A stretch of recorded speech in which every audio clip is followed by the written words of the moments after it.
بسم الله الرحمن الرحيم. حمدا لله وصلاة وسلاما على رسوله وبعد. ففي هذه الآيات الكريمة بيان من الله سبحانه وتعالى لخلق من أنبل أخلاق الإسلام، وفضيلة هي الفضيلة الأم، وهي فضيلة الإخلاص.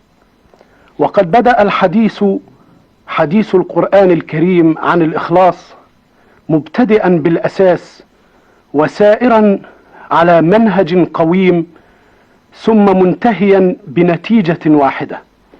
ابتدأ بالأساس وهو المصدر الأول للتشريع، وهو القرآن الكريم. قال تعالى: تنزيل الكتاب من الله العزيز الحكيم.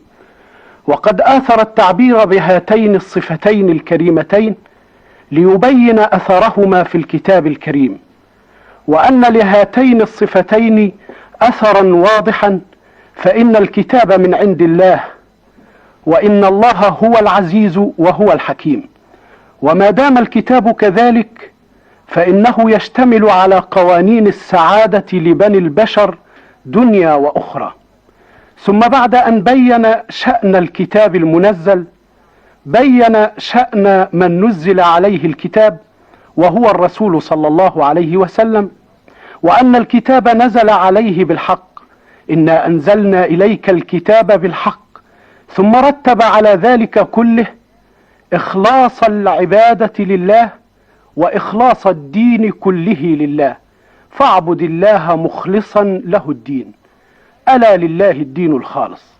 والآيات تتحدث عن إخلاص العبادة وعن إخلاص العقيدة والدين كله لله سبحانه وتعالى. ثم بعد ذلك تبين الآيات الكريمة هذا الصنف من الناس الذين اتخذوا من دون الله أولياء، ثم قالوا: ما نعبدهم إلا ليقربونا إلى الله زلفى، فيبين حكمهم في الآخرة، وأن الله يحكم بينهم فيما هم فيه يختلفون، إن الله لا يهدي من هو كاذب كفار.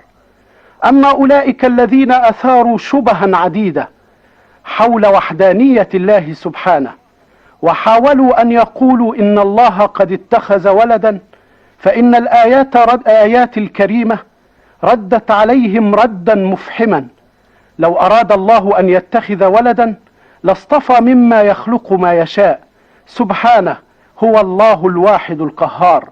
ودللت الآية على وحدانية الله وعلى قهره وعلى قدرته القادرة القوية، بأنه خلق السماوات والأرض، وأنه كور الليل على النهار وكور النهار على الليل، وأنه سخر الشمس والقمر كل يجري لأجل مسمى. إن إلها قادرا له هذه الصفة القوية لجدير بأن يعبد عبادة خالصة، ولجديرة هذه العبادة التي يتجه بها المسلمون لربهم أن تكون خالصة لله. وفي الحديث: إن الله لا يقبل من العمل إلا ما كان خالصا. وفي الحديث القدسي: أنا أغنى الشركاء عن الشرك، فمن عبدني وأشرك في عبادتي أحدا تركته وشركه. إن قضية الإخلاص تعني من المسلمين جميعا أن ينتبهوا إلى عبادتهم، وأن يرسوا قواعدها على أساس متين. فإن الأعمال العادية، بل إن الأعمال الدنيوية بإخلاص النية فيها تتمحض صافية لله ويثاب الإنسان عليها. بل وفي الحديث: وفي بضع أحدكم صدقة. قيل: يا رسول الله، أيأتي أحدنا شهوته فيكون له عليها أجر؟ قال: أرأيت إن وضعها في حرام أفلا يكون عليه وزر؟ كذلك إن وضعها في حلال كان له عليها حسنة. إن العمل العادي يمكن بالإخلاص أن يكون عبادة من أسمى العبادات، وقربة من أعلى أنواع القربات.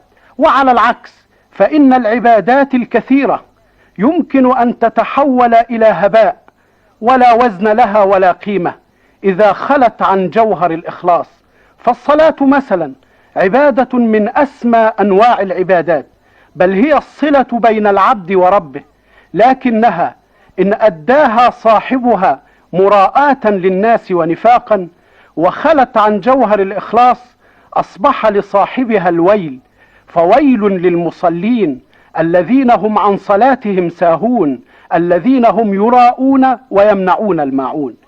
إن الإخلاص إذن جوهر الدين الإسلامي وأساسه الذي تقوم عليه سائر الأعمال، ولذلك فإن الله سبحانه وتعالى حث عباده على إخلاص الدين له، وبين أن لله الدين الخالص، كما بين الرسول صلى الله عليه وسلم أن أسمى أنواع العبادات مهما علت ولو كانت بذلا للعلم والقرآن وإنفاقا وجهادا واستشهادا في سبيل الله، فإنها إن خلت عن الإخلاص لم تجدي ولم تنفع صاحبها يوم القيامة.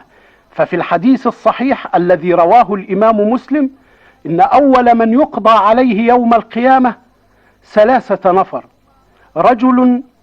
أحدهما رجل سأله الله عن علمه وعن القرآن فقال: علمت الناس وقرأت القرآن، فيقال له: كذبت، بل فعلت هذا ليقال إنك عالم وإنك قارئ، ألا وقد قيل فادخل النار.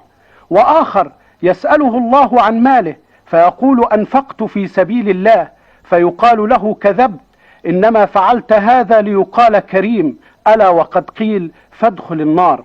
وآخر يسأله عن صحته وقوته فيقول: جاهدت في سبيلك حتى استشهدت، فيقول له الله تعالى: كذبت، وتقول له الملائكة: كذبت، بل فعلت هذا ليقال إنك شجاع، ألا وقد قيل فادخل النار. من أجل ذلك كله ينبغي أن يتمحض العمل خالصا لله رب العالمين. جعلنا الله تعالى من المخلصين في عباداتنا ومعاملاتنا وسلوكنا حتى يستتب المجتمع الإسلامي في أمن وأمان، وحتى يحقق الله له النصر الدائم والسعادة الدائمة، إنه نعم المولى ونعم النصير. والسلام عليكم ورحمة الله وبركاته.